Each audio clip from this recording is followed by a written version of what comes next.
Selanjutnya. Nah, ini menjadi pemateri di Medpu juga waktu itu.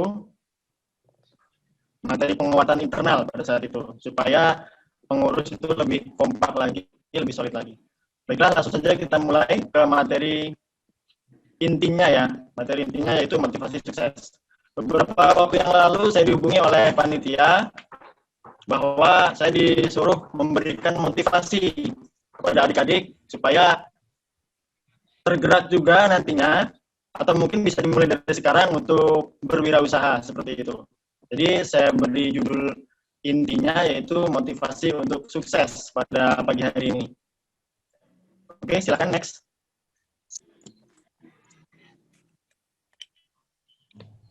Ya, kita mulai ya. Yakin bisa lalu gagal lebih baik daripada yakin tidak bisa dan terbukti benar. Jadi untuk sukses kita harus yakin dulu. Bahwa ya Allah berkata, Allah itu sesuai prasangka hambanya, gitu kan? Jadi kalau kita yakin, insya Allah kita bisa ya. Jadi kita tidak akan pernah tahu kita itu berhasil atau tidak kalau kita tidak pernah mencobanya. Jadi yakin itu wajar ya, gagal itu wajar, salah itu wajar. Jadi jalani saja, tidak usah takut gagal ya. Yang penting kita coba dulu, seperti itu. Jadi salah itu wajar, benar itu juga wajar. Jadi ketika kita berhasil, jangan sombong. Ketika kita gagal, jangan minder, jangan putus asa. Coba lagi. Ya, setiap orang pasti ada kemungkinan gagalnya. Coba lagi, habiskanlah kemungkinan gagal kalian, supaya nanti ketika kemungkinan gagal kalian sudah habis, ya, peluang gagal kalian sudah habis, tersisalah peluang keberhasilan kalian. Ya, banyak orang yang ketika diminta untuk menjadi moderator, menjadi pembina upacara, ketika KKN, itu dia rebutan tidak bisa. Oh, saya nggak bisa. Bahkan dia bangga ketika dia tidak bisa. Itu salah besar. Ya. Jadi untuk adik-adikku sekalian, jangan sampai Anda yakin bahwa Anda gagal dan itu terbukti benar. Jadi optimis saja. Waktu yang kalian butuhkan untuk gagal, itu sama dengan waktu yang kalian butuhkan untuk berhasil. Jadi jangan sia-siakan waktu muda kalian, di mana kalian masih sehat, bugar, ya, ingatannya masih kuat, tenaganya masih kuat. Jadi manfaatkan waktu kalian untuk meraih keberhasilan tersebut. Ya. Jangan takut gagal. Kalau gagal, coba lagi. Seperti itu. Selanjutnya, next. Panitia, slide-nya, silakan di next. Oke, kehidupan ini tentang perpindahan dari yang tidak disukai menuju yang kita sukai. Ya. Kita mungkin di awal-awal waktu kita kecil, kita itu tidak suka bangun pagi. Waktu kita awal-awal sekolah itu berat untuk bangun pagi. Tapi setelah kita jalani, ternyata mudah ketika kita sudah terbiasa bangun pagi. Begitupun kebiasaan-kebiasaan yang lain, kebiasaan baik. Jadi untuk kita itu berpindah dari kebiasaan buruk ke kebiasaan yang baik. Begitupun hal-hal yang kita sukai, diantaranya miskin. Miskin itu tidak kita sukai kan, maka harus kita pindah menjadi kaya. Dan itu butuh proses. Prosesnya dimulai dari merubah kebiasaan-kebiasaan buruk yang sebenarnya sepele, seperti bangun pagi, kemudian mandi, berolahraga, kemudian siap-siap untuk berangkat fresh, seperti itu sangat penting ya. Jadi kedisiplinan diri, melatih kebiasaan-kebiasaan baik itu adalah salah satu penunjang kesuksesan kita di masa depan. Nah, mungkin nanti saya akan berikan gambaran ketika saya memulai usaha Sentral Bimbel ini, tapi nanti di slide-slide berikutnya. Silakan di next. Panitia, silakan di next slide-nya. Nah, seperti ini ya, robot gaji hanya bergerak kalau ada gaji. Jadi kenapa saya tulis di sini tentang gaji? Karena sebagian besar dari kita itu bersekolah dan berkuliah itu tujuannya tidak lain adalah untuk mendapatkan gaji. Ya, mungkin terlalu naif kita sekolah hanya untuk mendapatkan gaji. Tapi ya memang seperti itulah keadaannya. Ya, Kenapa kita membutuhkan gaji? Supaya kita bisa hidup mandiri, tidak lagi merepotkan kedua orang tua kita, tidak lagi bergantung kepada orang lain, apalagi sampai meminta-minta. Jangan sampai, ya, kita sudah kuliah, jangan sampai kita meminta-minta. Tapi gaji saja tidak cukup. Jadi kita jangan hanya mengharapkan gaji. Kalau kita hanya mengharapkan gaji, itu namanya disebut dengan robot gaji. Hanya bergerak kalau ada gaji. Jadi dia semangatnya itu diukur dengan gajinya, seperti itu. Itu orang seperti itu tidak akan maju, ya. Karena di awal-awal merintis itu memang tidak sebesar nantinya ketika sudah berjalan, ya, penghasilannya. Maka semangatnya justru harus yang paling besar di awal. Nanti ketika sudah berjalan, sudah enak, seperti itu. Silakan dilanjutkan. Next.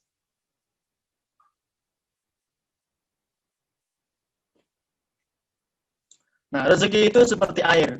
Kalau tidak lancar, berarti ada masalah. Ya. Jadi nanti ketika kalian sudah memulai untuk mencari rezeki, ya, saran saya perbaiki hubungan kalian dengan teman-teman kalian. Lebih ramahlah dengan orang lain, ya, senyumnya lebih lebar, lebih manis, ya. Karena rezeki itu lewatnya orang, ya, bukan lewat benda. Benda itu kan yang bawa orang, yang dibawa orang, seperti itu. Rezeki itu lewat orang, lewat manusia, maka lebih ramahlah terhadap sesama. Terutama kepada kedua orang tua, kita harus perbaiki hubungan kita dengan kedua orang tua. Mungkin dulu waktu kecil kita pernah menyakiti kedua orang tua kita, tapi sekarang kita sudah sadar, marilah kita perbaiki hubungan kita dengan orang tua kita, karena itulah salah satu penghambat rezeki kalau kita punya masalah dengan kedua orang tua kita. So, ridho Allah itu berada pada ridho orang tua. Yang memberi rezeki adalah Allah. Jadi kalau Allah ridho, kalau orang tua ridho, insya Allah Allah juga ridho untuk memberikan rezekinya kepada kita. Jadi perbaiki hubungan dengan manusia, dan juga perbaiki hubungan kita dengan Allah, hablum minan nas dan hablum minallah. Insya Allah rezeki itu akan lancar. Selanjutnya, next.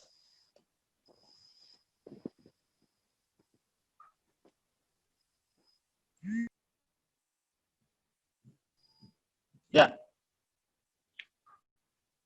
Robot gaji menakar kemauan kerjanya sesuai dengan uang yang diterimanya. Nah, di sini. Ini sangat berbahaya kalau kalian menjadi robot gaji, ya. Karena kalian itu bekerja sesuai uang yang diterimanya.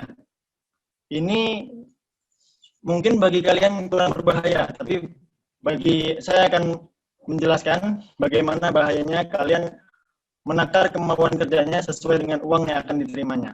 Jadi, misalkan kalian nanti digaji di awal, begitu bekerja, digaji sebulan 300.000. Kemudian kalian kerja karena gajinya kecil, kalian kerjanya malas-malasan. Nah, orang lain itu akan melihat malas-malasannya atau gajinya. Orang lain akan melihat yang kelihatan sama orang lain adalah malas-malasannya. Kemudian orang lain tanya gajinya, berapa gajinya? 300.000. Oh, pantas dia digaji seperti itu, karena memang kerjanya malas-malasan. Seperti itu, ya. Jadi, terbalik, malah orang itu melihat effort kita, ya, melihat usaha kita.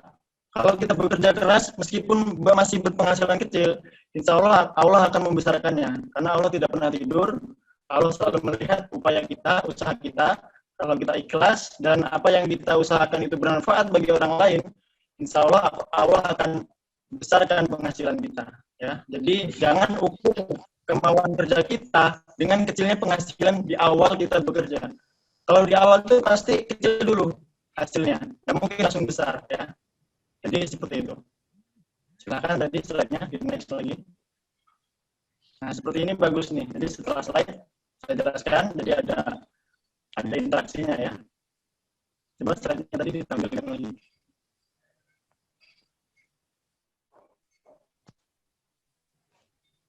Oke, sambil menunggu slide, ya. Jadi ketika kita bekerja itu harus dirasakan dengan ikhlas, ya.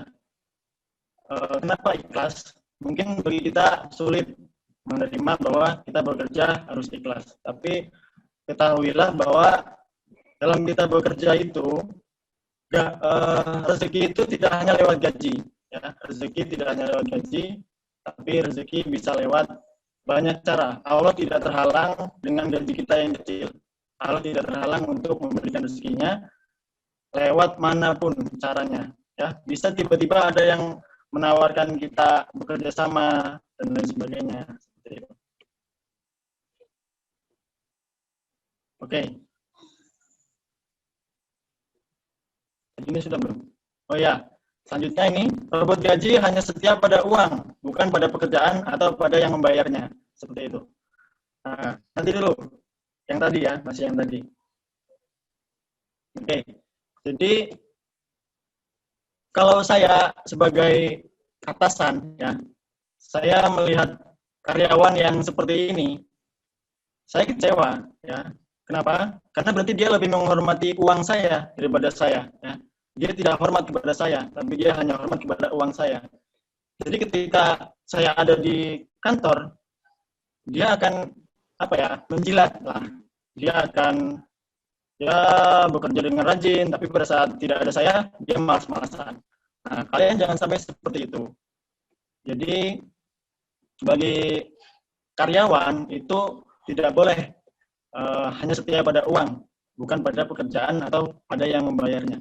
Karena kalau dia nanti sudah mentok, misalkan nih, penghasilannya misal 3 juta, pengeluarannya 4 juta, mau tidak mau, dia akan menyelundupkan uang yang dia kelola di perusahaan tersebut. Nah, istilahnya korupsi lah, seperti itu. Jadi, dia akan seperti itu kalau dia hanya orientasinya uang. Jadi, kalau kita orientasi pada yang membayar kita karirnya itu akan naik. Yang kita dapatkan bukan hanya uang, tapi nama baik, terus penghormatan, ya hormat, kita dihormati di perusahaan tersebut, otomatis kita diberikan amanah, dipercaya, memegang jabatan-jabatannya, seperti itu. Jadi untuk sukses di karir itu kuncinya jangan menjadi robot gaji, ya, yang setia hanya pada uang, tapi bukan pada pekerjaan atau yang membayarnya. Gitu. Selanjutnya, next.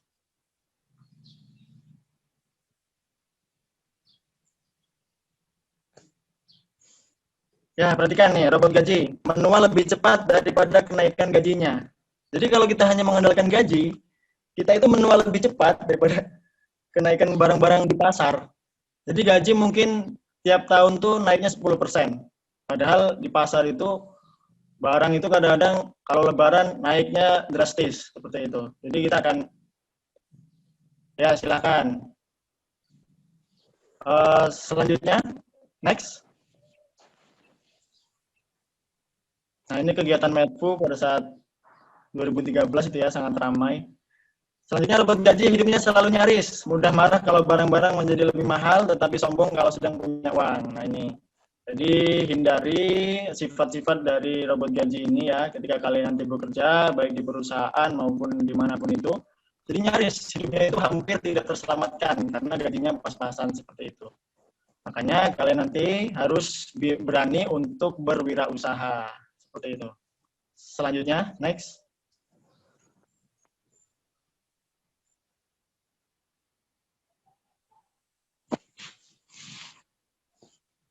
Robot gaji selalu mencari pekerjaan yang membayar lebih, bukan memampukan diri untuk dibayar lebih.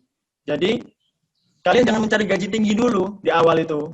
Jangan mencari gaji tinggi. Tapi jadilah pribadi yang pantas dibayar tinggi. Seperti itu. Jadi ketika Anda itu pantas dibayar tinggi, nanti Anda itu akan mendapatkan tawaran dari perusahaan lain yang menggaji Anda tinggi. Dan kalian tinggal berpamitan dengan perusahaan yang kurang menghormati Anda tadi. Jadi tanda kita dihargai adalah kita digaji tinggi, seperti itu. Jadi mampukan diri Anda, pantaskan diri Anda, besarkan kualitas Anda supaya Anda pantas untuk dibayar tinggi. Seperti itu. Nanti pasti akan ada tawaran yang menawarkan Anda gaji yang tinggi. Kalau Anda memang pantas digaji tinggi. Seperti itu. Selanjutnya.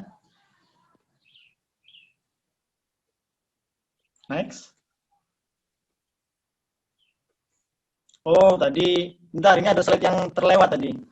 Tolong dikembalikan dulu sebentar. Ada yang kelewat. Ya, sebelumnya. Nah, ini sebelumnya. Nah, ini sip. Jadi best politics is result ya. Jadi politik terbaik ketika kita berkarir itu adalah hasil. Ketika kita bisa menghasilkan suatu perusahaan atau kantor yang kita bekerja di situ, kita pasti digaji besar. Kita pasti akan dipertahankan untuk tidak pergi. Kita dipertahankan itu artinya kita diberi gaji yang lebih supaya kita tidak keluar dari perusahaan tersebut. Jadi kita harus menghasilkan bagi perusahaan tersebut. Dan kita tidak rugi kalau kita menghasilkan perusahaan karena kita tidak menanggung gaji karyawan. Kita tidak menanggung bunga bank yang dibayar oleh perusahaan itu. Kita tidak menanggung resiko-resiko yang lain. Kita hanya bekerja dengan sebaik mungkin dan kita akan mendapatkan gaji yang besar. Seperti itu. Jadi politik terbaik dalam karir kita di awal adalah hasil. Kita harus menghasilkan perusahaan tersebut. Seperti itu. Ketika nanti kita sudah menghasilkan, kita sudah dari puncak karir dalam perusahaan tersebut, kita bisa berwirausaha dengan ilmu yang sudah kita dapat dari ketika kita masih menjadi karyawan. Seperti itu. Selanjutnya. Next. Nah, setelah ini saya akan mulai, bukan yang ini, tadi yang mana? Sebelumnya.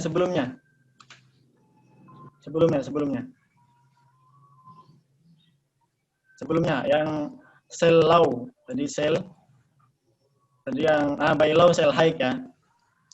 Yang tadi buy low, sell high. Oke, ini. Jadi kalian juga harus mulai membuka membuka pemikiran untuk berwirausaha. Kenapa? Karena kalau kalian hanya menjadi karyawan, penghasilan kalian itu terbatas ya. Karyawan itu paling besar penghasilannya 10 juta. Itu aja manajer sudah posisinya. Nah, jadi dengan biaya hidup di kota yang besar, kalian manajer dengan manajer itu pasti pergaulannya ya 10 juta itu sesuai dengan pergaulannya karena makannya pasti makanan yang mahal, kemudian ya pergaulan, mobil segala macam gitu ya. Itu pas-pasan kalau manajer gaji 10 juta itu. Maka di sini saya akan memotivasi kalian untuk mulai berwirausaha seperti itu. Jadi dalam bekerja kita itu tidak bisa buy low sell high. Artinya kita bekerja dengan upaya yang sangat kecil dan mengharapkan gaji yang sangat besar. Nanti kalian pasti merasakan banyak teman-teman kalian itu ada nggak ya perusahaan yang gajinya lebih besar? Ada nggak ya perusahaan yang gajinya lebih besar? Seperti itu. Itu pertanyaan-pertanyaan pemalas. Kenapa pemalas? Karena dia bekerja dengan upaya yang sangat kecil dan mengharapkan gaji yang sangat besar. Itu dianggap buruk bagi perusahaan. Tapi kalau kalian berwirausaha, itu tidak. Kalian bisa membeli barang dengan harga yang sangat murah dan menjualnya dengan harga yang tinggi. Itu sah-sah saja dalam jual beli. Seperti itu. Begitupun dengan berwirausaha ya. Berwirausaha. Jadi tangkap peluang itu dari keluhan yang ada di masyarakat. Jadi saya akan mulai bercerita pengalaman saya merintis usaha bimbel. Jadi dulu saya silakan di slide-nya di skip dulu. Saya akan bercerita berbagi pengalaman ya.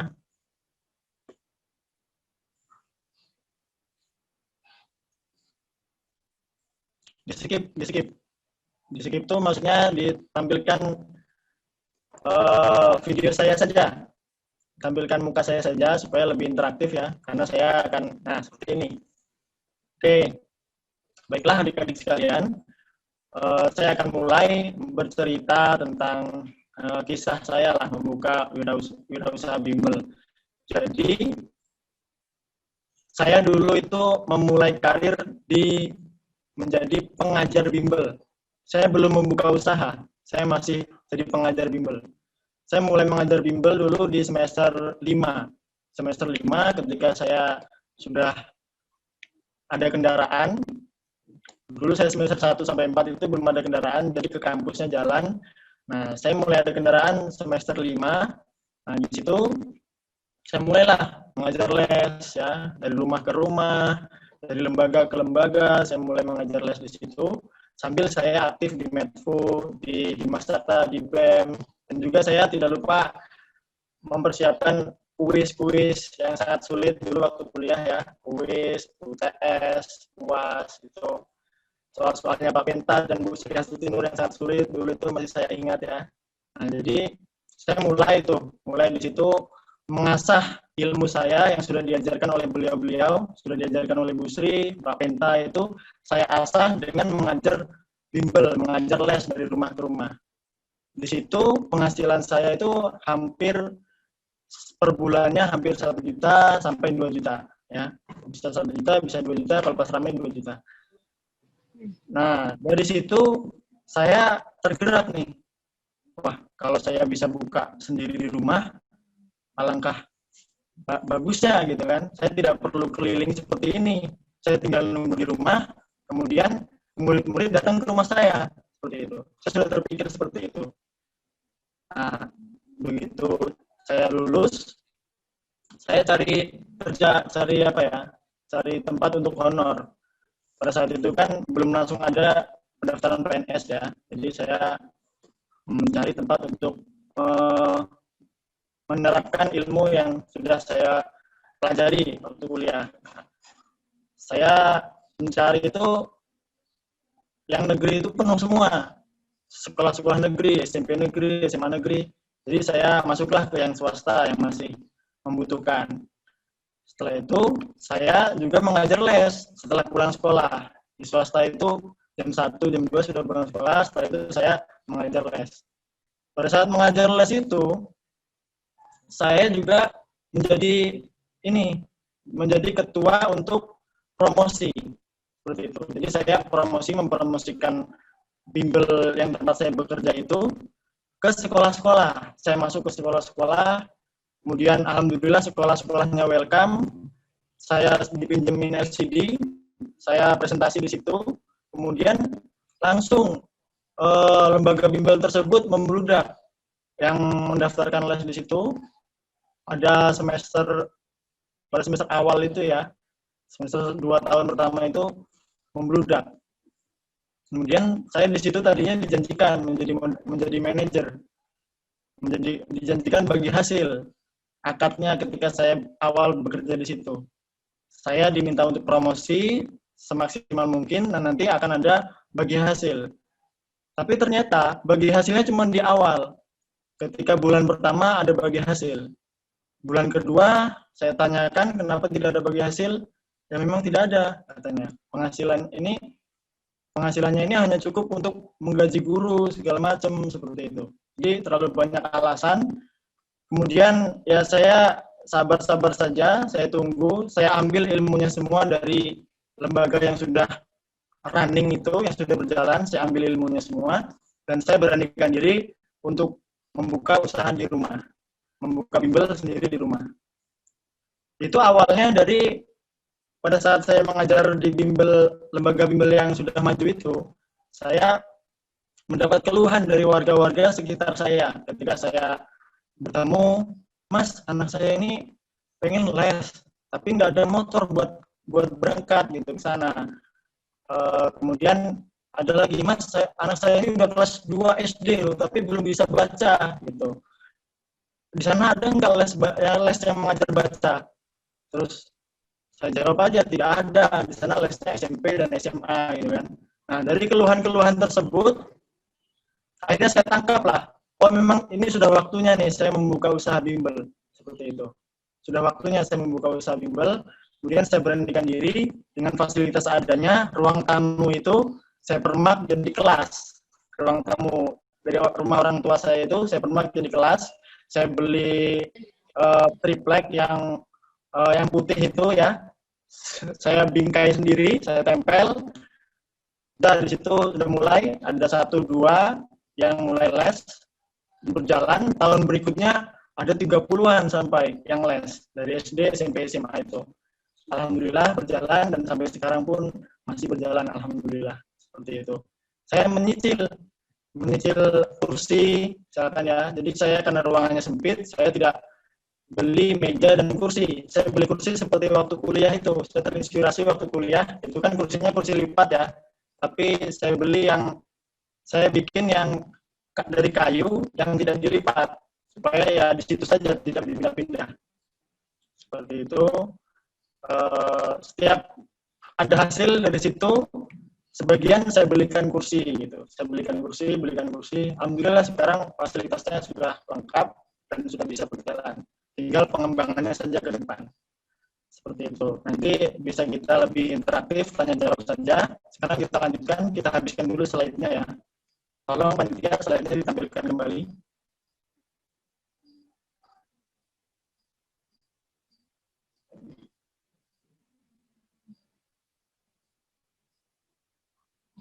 Next, tadi sampai di mana ya?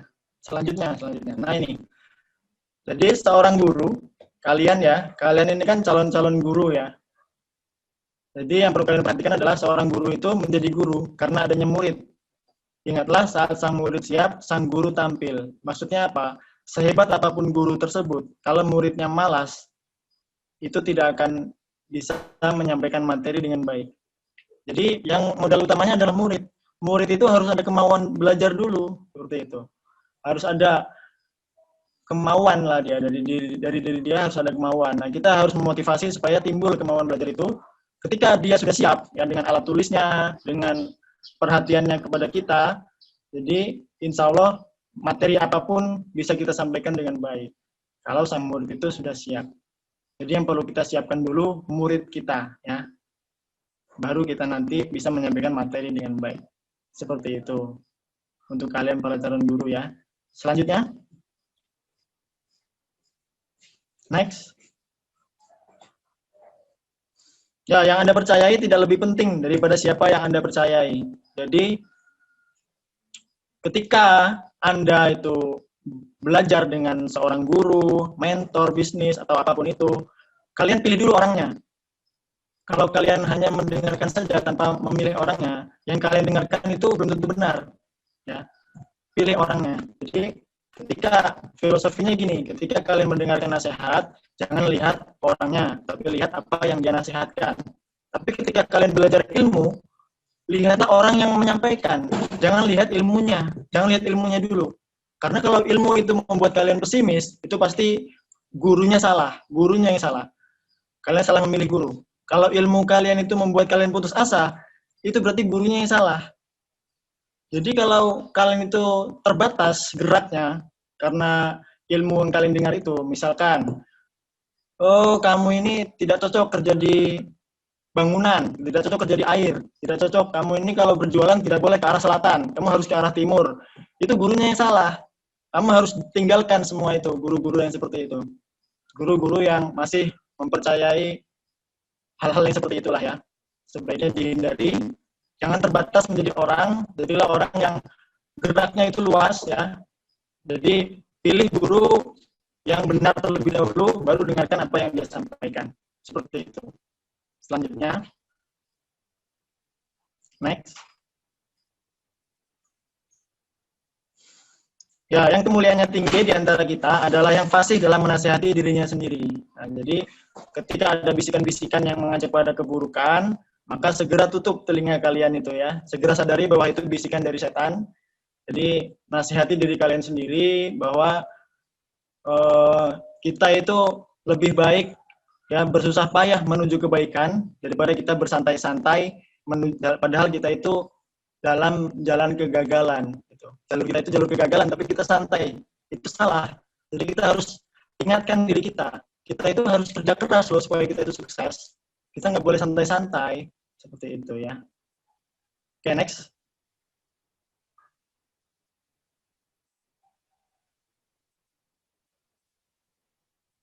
Memperbaiki arah lebih mudah daripada menambah kekuatan. Ya, jadi karena kalian itu masih muda, otomatis kekuatannya, semangatnya, tenaganya itu masih kuat.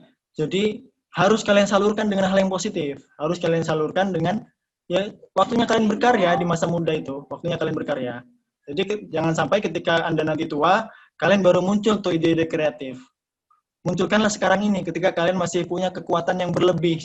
Karena menambah kekuatan itu lebih sulit daripada memperbaiki arah. Kalian ini hanya tinggal memperbaiki arah sajalah. Kalau arahnya sudah benar ya tinggal lanjutkan, kalau salah ya tinggal perbaiki arahnya saja. Ya, jadi kalian masih punya potensi yang besar untuk bisa sukses karena kalian masih muda, waktunya masih longgar ya, masih belum mengurusi keluarga dan lain sebagainya. Jadi maksimalkan masa muda kalian. Selanjutnya, next.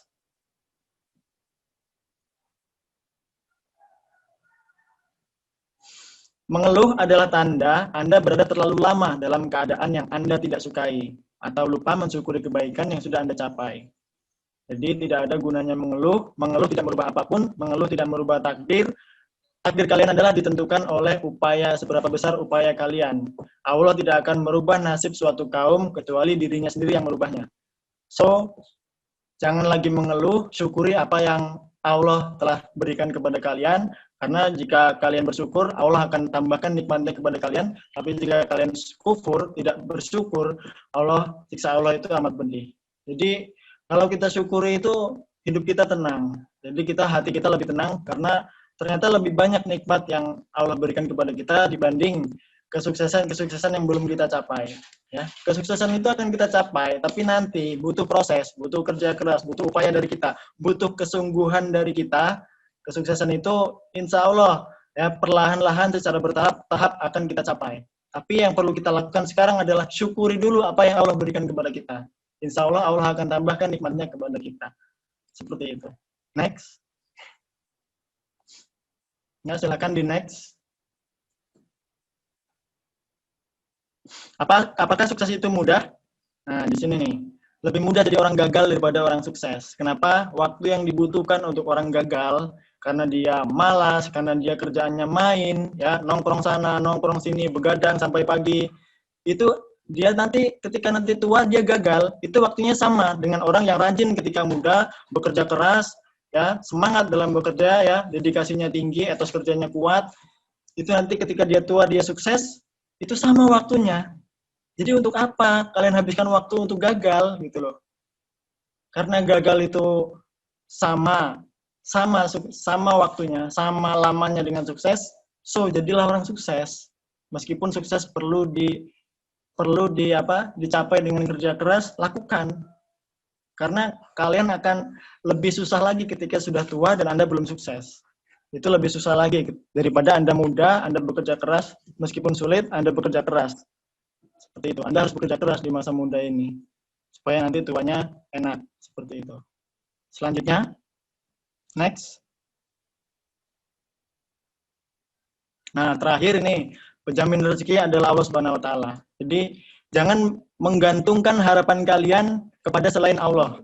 Contohnya apa? Misalkan kalian membuka usaha nih, jangan berharap rezeki itu dari pembeli kalian, dari pelanggan kalian. Salah. Rezeki itu dari Allah, lewatnya pelanggan kalian. Yang menggerakkan hati pelanggan untuk beli kepada kalian, untuk mendaftarkan anaknya belajar di tempat les kalian, itu Allah. Jadi jangan berharap sama manusia, ya. Berharaplah sama Allah Subhanahu wa taala. Penjamin rezeki itu adalah Allah Subhanahu wa taala. Jangan melihat gaji kita yang masih kecil, kemudian Allah terhalang untuk memberikan rezekinya kepada kita. Tidak, Allah tidak pernah terhalang oleh gaji kita yang kecil. Allah akan salurkan lewat jalan-jalan lain, tenang saja. Ketika gaji kita masih kecil, kita ikhlaskan bekerja dengan usaha terbaik kita di situ. Allah tidak pernah tidur, dan atasan kita pun pasti melihat hasil kerja kita, dan nanti dia akan menghargai kita dengan gaji yang lebih.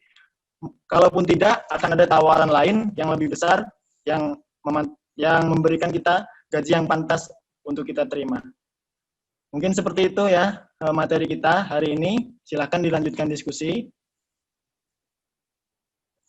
Penyampaian materi saya cukupkan sekian. Silakan jika masih ada yang ingin bertanya, kita lanjutkan ke interaksi tanya jawab. Saya kembalikan ke moderator. Oke, karena pemateri telah menyampaikan materinya, selanjutnya saya akan membuka sesi tanya jawab. Ada tata cara yang harus ditaati oleh para audiens. Di antaranya yaitu klik raise hand, maka saya nanti akan memilih siapa yang akan memiliki kesempatan untuk bertanya. Yang kedua, kepada audiens yang ingin bertanya, dipersilahkan untuk menyebutkan identitasnya. Ketiga, penanya boleh mengajukan pertanyaan dengan singkat, padat, dan jelas. Baik, langsung saja saya buka diskusi. Silahkan yang ingin bertanya, klik raise hand terlebih dahulu.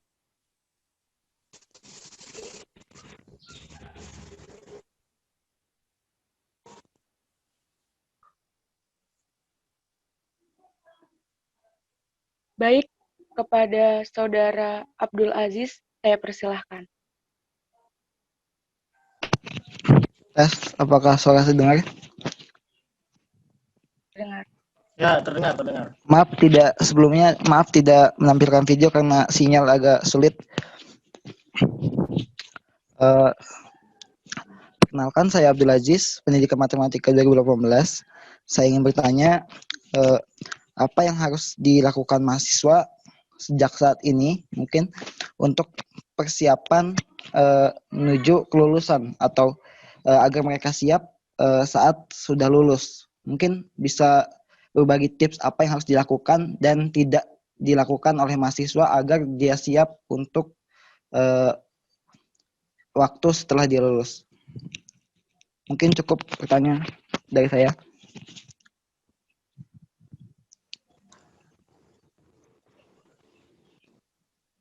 Baiklah, saya ulangi lagi pertanyaannya. Apa yang harus dilakukan mahasiswa pada saat ini menuju lulus agar setelah lulus telah siap? Mungkin kepada Kak Yuli bisa menjawab pertanyaan.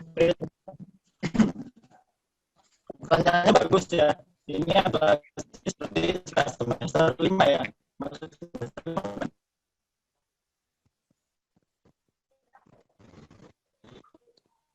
5. Berarti semester berapa? Semester 5 ya, berarti. Iya, semester 5. Semester 5. Sudah pernah mencoba menambah penghasilan, mencari penghasilan belum? Belum. Belum, Kak? Belum ya. Semester 5 ini dapat berapa SKS? Semester 5 ini 24. 24, masih penuh ya? Iya, Alhamdulillah. alhamdulillah. Ya, saran saya, kamu masih semester 5, kamu puas-puasin mencari ilmu di kampus ya. Semester 5 itu semester yang intinya. Semester intinya itu pelajarannya sulit semua di situ. Semester 5, semester 6 ya. Itu kamu target semester 6 harus habis mata kuliahnya. Kamu 24 SKS terus nggak? Dari awal? Alhamdulillah ya, Kak. Nah, kalau 24 SKS terus, semester 6 itu sudah habis mata kuliah. Jadi kamu semester 7 sudah bisa fokus skripsi tanpa memikirkan kuliah lagi. Kamu hanya skripsi saja. Nah, ketika kamu sudah skripsi itu, kamu nanti harus memulai untuk apa? Memulai belajar mencari penghasilan. Apapun itu kamu coba, kamu harus coba supaya kamu nanti menemukan jati dirimu. Saya ini cocoknya di mana sih gitu. Nanti akan banyak tawaran, kamu coba saja. Saya waktu dulu semester akhir itu dapat tawaran menjaga toko mie ayam ya dengan gaji 600.000. Tapi saat itu waktunya berbarengan dengan saya ngajar les. Saya lebih memilih untuk mengajar les seperti itu. Jadi pilihan ada di tanganmu. Saran saya, nanti ketika sudah selesai mata kuliahnya semua, kamu tinggal skripsi, kamu cobalah memulai bekerja apapun itu. Yang penting jangan menghabiskan waktumu. Kamu hanya mencoba saja mencari jati dirimu itu ada di mana, seperti itu. Jadi nanti kalau kamu bekerjanya terlalu sibuk, kamu akan malas mengerjakan skripsi. Jadi skripsi itu juga butuh fokus. Jadi kamu hanya mencoba-coba kerja saja, tidak usah berorientasi pada penghasilannya pada saat kamu akhir semester nanti. Nah, nanti akan kamu puas-puaskan mencari jati diri setelah kamu benar-benar wisuda, benar-benar lulus. Nah, itu kamu bisa totalitas di situ, bekerja, mengeluarkan kemampuan terbaikmu. Nanti Allah akan berikan jalan. Kamu ini cocoknya di mana? Nanti kamu bisa menangkap sendiri. Oh, saya cocoknya kerja di sini. Oh, saya cocoknya membuka usaha ini gitu. Nanti kamu tangkap aja tuh saran-saran dari masyarakat itu ada keluhan-keluhan masyarakat itu kamu kira-kira kamu bisa menghadirkan solusinya enggak sih gitu. Contohnya nanti ada nih ketika kamu pulang udah lulus wisuda ya, kamu pulang kampung pasti ada, oh saya mau mengirim barang tapi di sini belum ada ini fasilitasnya. Nah, kalau kamu bisa hadirkan di situ fasilitas untuk mengirimkan barang, itu bisa menjadi peluang usaha kamu seperti itu. Contohnya kayak saya tadi, anak saya itu mau les tapi nggak ada kendaraan, maka saya bukalah di rumah saya supaya dia bisa jalan saja ke rumah saya. Seperti itulah kurang lebih. Jadi silakan fokus sampai semester 6, fokus kuliah dulu. Baru nanti ketika sudah skripsi, kamu bisa mulai mencari penghasilan supaya kamu bisa tahu di mana saya cocoknya bekerjanya. Nah, tapi jangan sampai terlalu banyak menyita waktumu karena skripsi juga butuh fokus. Seperti itu jawaban dari saya. Baik, terima kasih Kak atas jawabannya. Ya. Selanjutnya, ada lagi? Sekali lagi saya ingatkan, untuk yang ingin bertanya, silahkan klik raise hand.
Baiklah, mungkin untuk agenda Zoom Medisco berikutnya, saya beri saran. Boleh ya, saya beri saran ya. Saya beri saran supaya supaya waktunya ini efektif. Jadi ketika sela-sela pemateri menyampaikan materi, itu dari audien sudah dipersilakan bertanya, tapi lewat chat ya. Menuliskan pertanyaannya di chat, nanti ketika pemateri sudah selesai menyampaikan materinya, nanti panitia tinggal membacakan daftar pertanyaan-pertanyaannya. Jadi ketika sedang menjelaskan, ada yang kurang jelas, peserta bertanya lewat chat, tapi nanti dijawabnya setelah akhir penyampaian materi. Seperti itu saran dari saya. Supaya waktunya lebih efektif ya, tidak menunggu seperti ini. Tapi ya untuk ini pelaksanaannya sudah bagus, luar biasa panitianya ya. Saya acungi jempol panitianya. Dulu zaman saya belum seperti ini panitianya ya.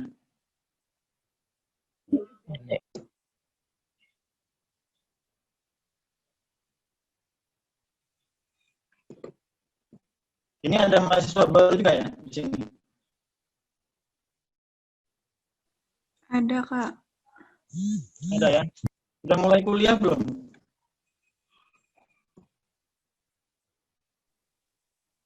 Belum, Kak. Belum ya? Oke. Saya boleh tanya-tanya tentang kegiatan Medfu sekarang nggak? Kalau nggak ada yang bertanya, saya yang bertanya gitu. Karena saya Boleh, juga lama. Boleh ya?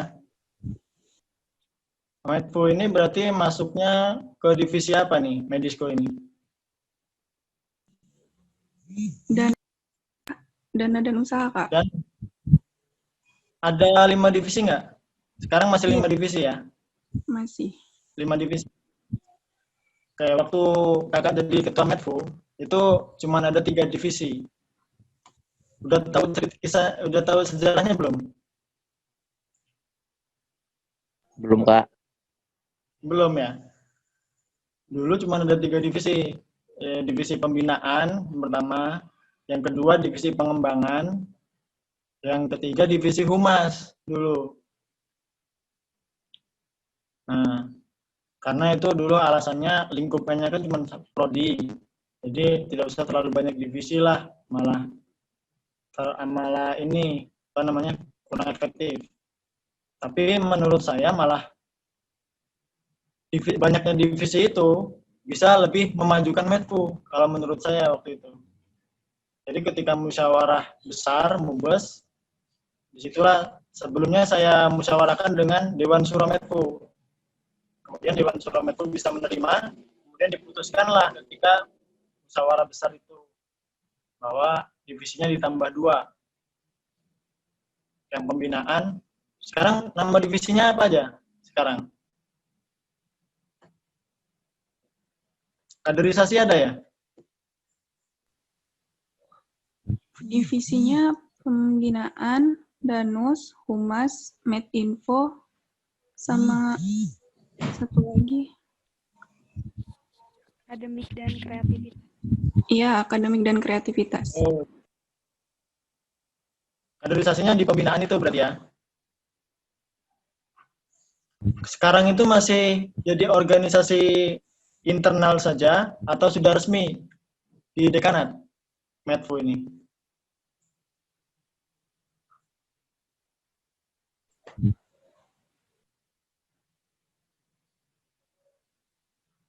Halo.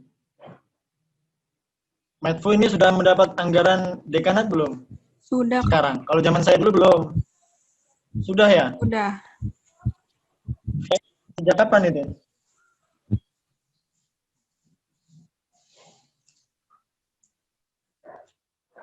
Sejak kapannya belum tahu ya? Nggak tahu.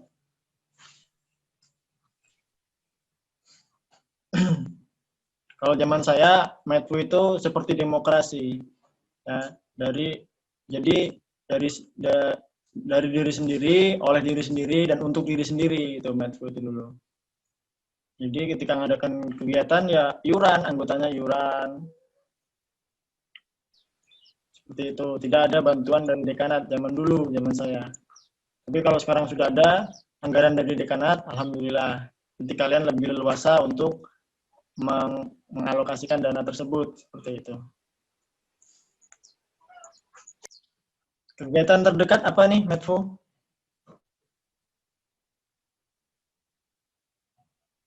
Bakal nanti di bulan apa gitu bakal ada PMBPS, Kak. PMBPS ya.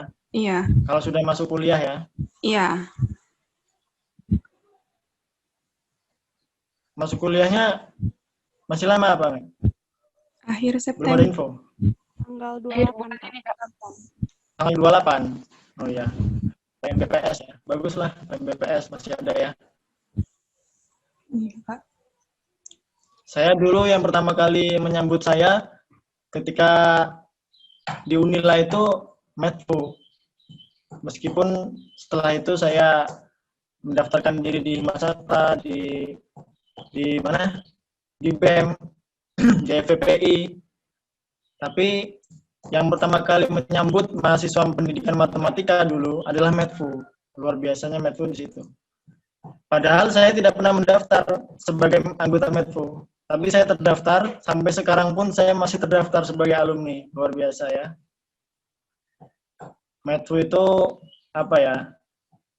Sangat berjasa lah bagi saya pribadi.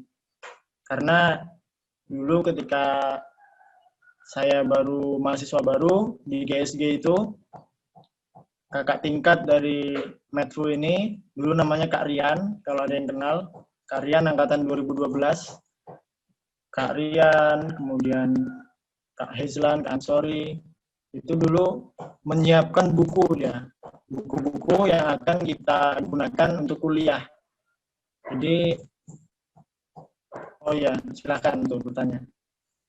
Jadi mereka, kalau sekarang mungkin udah nggak ada ya, dulu mereka memfasilitasi bagi adik-adiknya yang ingin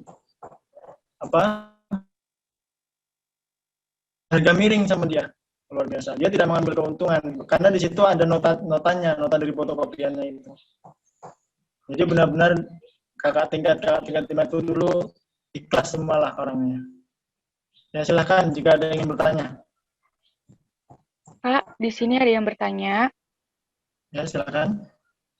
Dari Putri, PMTK 2019. Bagaimana sih Kak cara agar kita dapat menghadapi hambatan-hambatan dalam berwirausaha, agar tidak mudah menyerah dalam menjalankan usaha? Terima kasih Kak. Bisa dijawab Kak? Oke, hambatan-hambatan ya. Hambatan-hambatan itu pasti ada. Ya. Bagaimana caranya agar tidak mudah menyerah? Ya jangan menyerah. Itu jawabannya. Jadi bagaimana Pak supaya tidak malas? Jangan malas. Bagaimana supaya rajin? Ya rajin saja gitu.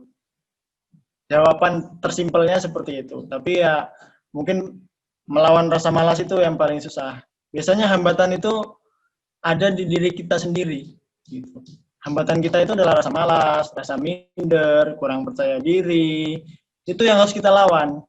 Makanya kalian ikut organisasi di kampus ini supaya menghilangkan itu semua gitu. Menghilangkan rasa minder, ya, menghilangkan rasa kurang percaya diri, menghilangkan semuanya itu kalian harus hilangkan dengan cara berorganisasi di Medfu ini. Di Medfu, di Masakta, di tempat lain. Tapi tempat yang paling nyaman adalah Medfu.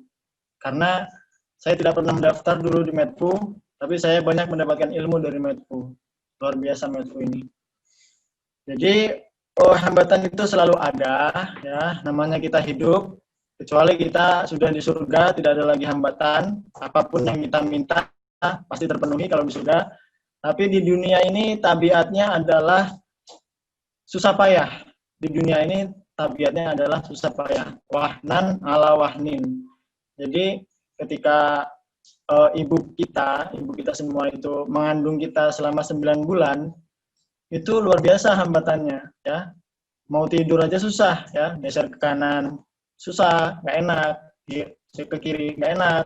Geser ke atas berat, ya. Apalagi tengkurap, lebih nggak enak lagi gitu. Jadi orang tua kita saja bersusah payah kok untuk membesarkan kita, untuk menguliahkan kita ya sampai selesai kuliah. Masa kita tidak mau membalas itu semua gitu kan? Motivasi kita orang tua kita sajalah.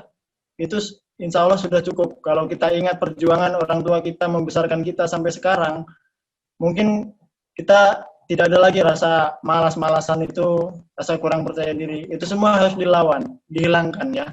Bismillah harus kita paksakan. Insya Allah kita niatkan untuk membanggakan kedua orang tua kita, untuk membalas jasa-jasa mereka. Walaupun sebanyak apapun kita berikan kepada mereka, tidak akan bisa membalas darah yang keluar ketika ibu kita melahirkan kita. Seperti itu, ya. Jawaban dari saya seperti itu, kurang lebihnya. Baik Kak, ini ada pertanyaan lagi, satu lagi pertanyaan dari Kak Widya, Pendidikan Matematika 2016. Kalau di kampung kan sedikit tempat bimbel gitu. Terus kalau mau buka bimbel itu tipsnya gimana ya Kak? Terima kasih. Mungkin bisa dijawab secara singkat Kak karena waktu sudah menunjukkan pukul 10. Oke, kalau di kampung justru saya katakan peluang bimbel itu sangat besar di kampung. Jadi bagaimana cara untuk memulai? Ya mulai saja. Kalian mulai, meskipun sederhana, ya kalian percaya diri, nggak usah minder sama yang sudah maju, ya bimbel-bimbel yang sudah maju. Kalian buka saja. Kalian buktikan kalau kalian berkualitas. Kalian buktikan kalian itu lulusan Unila yang bisa diandalkan. Misalkan saya dulu mengawali dengan belajar baca. Selama 1 bulan, anak yang tadinya tidak bisa baca, jadi bisa baca tulis. Itu otomatis dia akan mengabarkan kepada kawan-kawannya dan mengajak kawan-kawannya ikut mendaftar. Seperti itu. Jadi di kampung itu peluang bimbel itu masih luas. Jadi silahkan dimaksimalkan, percaya diri saja. Kalian itu sudah punya nama, karena kalian lulusan Unila. Orang-orang itu menganggap Unila itu masih yang terbaik di Lampung ini. Jadi kalian sudah punya nama, tinggal kalian manfaatkan, kalian perbaiki hubungan kalian dengan sesama manusia itu, kalian bersikap lebih ramah, insya Allah, bismillah, kalian coba buka usaha, ya. Baik, terima kasih kepada Kak Widya. Apakah sudah jelas? Sudah. Oke, karena waktu telah menunjukkan pukul 10.31, sebelum saya tutup, saya ucapkan terima kasih banyak kepada kita semua atas partisipasinya.